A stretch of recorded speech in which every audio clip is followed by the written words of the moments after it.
Kinumpirma na ngang magpapadraft sa PBA si Justin Baltazar ngayong taon na magaganap ngayong July. Kinumpirma nga ito mismo ni Pampanga Sports Director Alan Trinidad.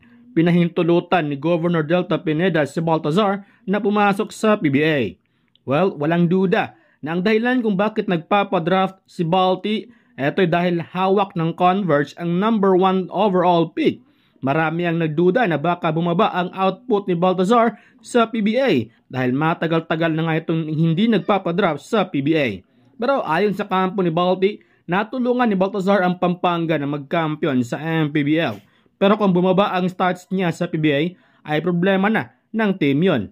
Ayon sa kampo ni Balti na wala naman daw reklamo si Baltazar. Sinabi pa nga umano ni Baltazar na kahit saang team siya ay maglalaro daw siya.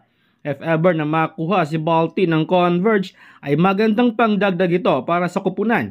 Matulungan niya sina Arana na umangat sa standing. Samantala, hinintay na lamang ang approval ng PBA para sa trade proposal ng Blackwater at ng Talk and Text. Pinadala ng TNT sa Blackwater sina Jewel Ponfarada at Cave Montalvo, kapalit si Ray ng Batak.